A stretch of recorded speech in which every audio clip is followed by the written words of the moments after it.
Hello, my name is Sean Bush, and this is my report on social performance of organizations. I chose Wells Fargo and Company because I was intrigued to see that they finished so high on the list, despite the scandals the banking giant has recently been the centerpiece of. Wells Fargo, which ranked 26 on the 2018 Fortune 500 list, was once heralded as the golden child of the banking industry. Reuters say the bank holding company has been incorporated since January 24th, 1929. Wells Fargo and Company is a corporation that offers a very diverse array of services within its industry. They provide retail, commercial, and corporate banking services through various channels in all 50 states and 35 countries internationally. The products and services offered by the company fall into three categories: personal, small business, and commercial. In the personal category alone, the company offers banking, loans and credits, insurance, investing in retirement, wealth management, and rewards and benefits. Services offered in the banking section include, but are not limited to, checking accounts, savings accounts, CDs, debit and prepaid cards, credit cards, foreign exchange, global remittance services, online banking, online bill pay, transfers, online statements, mobile banking, and ironically enough, identity theft protection. Then each service can be drilled down even further to numerous products and services offered by the company. I could literally use all my time just naming everything the company has its hands in and still probably miss something. There are two key factors in the organization's external environment that can affect their success, and they fall into the social and political spectrums. One would think that at least one of Wells Fargo's scandals would have violated some legal standard, but to this day, the company is still free to deny responsibility for making millions of fake accounts and thousands of unauthorized credit cards, which were created by low-level employees who were desperate to meet overly aggressive quotas set by higher-ups. Though there were $185 million in fines and congressional hearings over the activity that U.S. Senator Elizabeth Warren later described as illegal, there have been no indictments of executive-level employees. To the contrary, the former CEO John G. Stumpf and the former head of Community Banking Division Carrie Tolstedt stepped down and received millions of dollars in stocks, which were bolstered by the same aggressive sales tactics that served as the foundation of the scandal. As media outlets report minimal accountability being taken by the banking behemoth, there is little doubt that the loss of public trust and the victimization of millions of their own customers will negatively impact Wells Fargo's image and bottom line.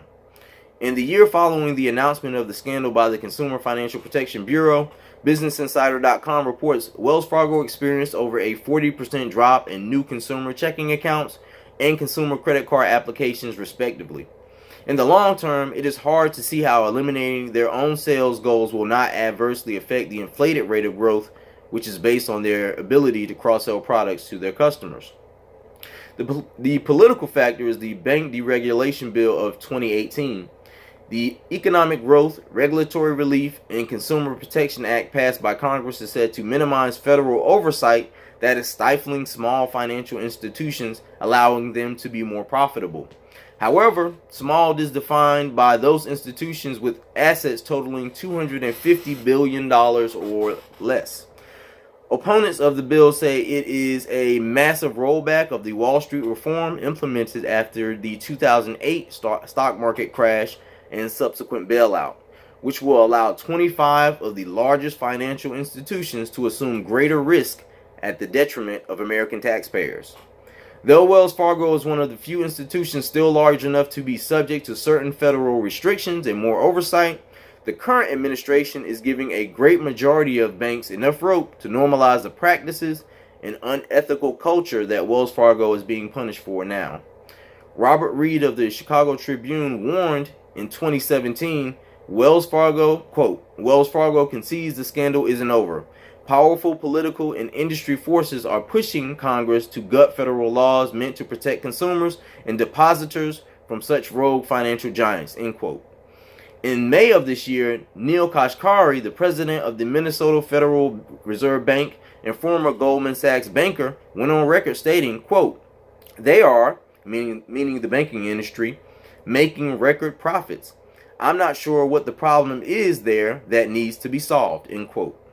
History shows that the trend is geared towards ending banking regulations for all, and this recent legislation is a huge step in that direction.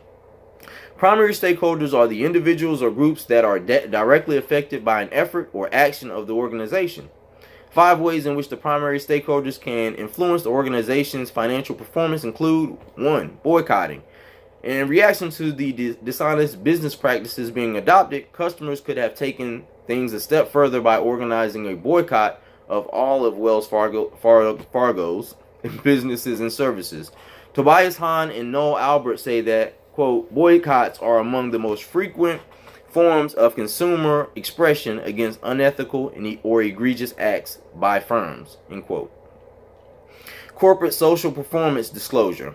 Internal factors can create content which communicates the goals, performances, and results that affect stakeholders transparently. The conclusion reached by DeRocha, Garcia, D'Souza Filho, and Boaventura 2018 suggests that the disclosure of corporate social performance leads to an increase in corporate financial performance. 3. Policy changes. Managers can implement changes in policy and or processes that would affect the organization's financial performance. Internally, leadership will typically change corporate policy in anticipation of or in reaction to a change that will prevent them from reaching what Nogowski and Neil Woldomsky call the most advantageous financial result in the given conditions. 4. Organizational restructuring. Over 5,300 non-management employees were separated from Wells Fargo due to the aforementioned scandal. They initiated their own divisional redesign and employment downsizing, which is meant to regain trust and minimize the negative impact to their bottom line. And finally, acquisition. The acquirers gain control of the net assets and the operations of the acquired company. But they would need to be extremely careful because according to Novia Dion, Yuli, Lulu Nurul, and Tresedia 2018, acquisition can have a negative or positive effect on an organization's financial performance. In addition to Wells Fargo's most recent unsavory practices, another controversial corporate social responsibility concern is around repeated claims of racial discrimination. In 2011, Reuters.com reported that government investigation found 34,000 instances of Wells Fargo charging African Americans and Hispanics higher fees and rates on mortgages compared with white borrowers with similar credit profiles. During the housing boom, minority borrowers were locked into subprime mortgages despite being eligible for loans that would save them thousands of dollars over time. This is another betrayal of public trust that illustrates the pattern of a deceitful company culture. Though they pay millions of dollars in fines, they make several times what they lose until they are caught. The industry itself incentivizes companies that are willing to take risks that lead to the rewards they are reaching and protecting them from taking true accountability. And that's my report. Thank you.